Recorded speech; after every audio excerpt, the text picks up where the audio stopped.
Section. আমার বিদ্যালয়ের নাম ৫ নং মশিয়ারি সরকারি প্রাথমিক বিদ্যালয়। আমি একটি কবিতা আবৃত্তি করব। কবিতাটির নাম কোনো এক মাকে।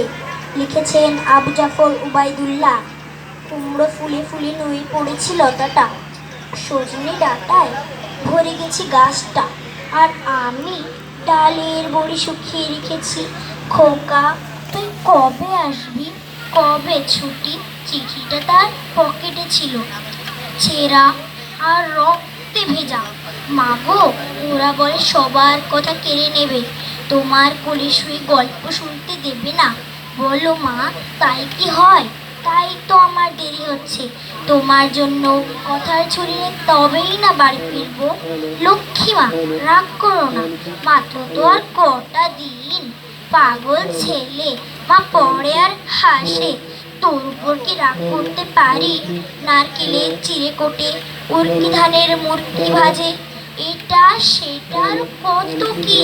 তার খোকা যে বাড়ি ফিরবে, লক্ষ্মী খোকা। লোক এই ক্লান্ত খোকা, ঝাপসা চোখে মাথা কায় উঠোনে উঠোনে, যেখানেই খোকা সব শকুনিরা ব্যবচ্ছেদ করে। ধন্যবাদ।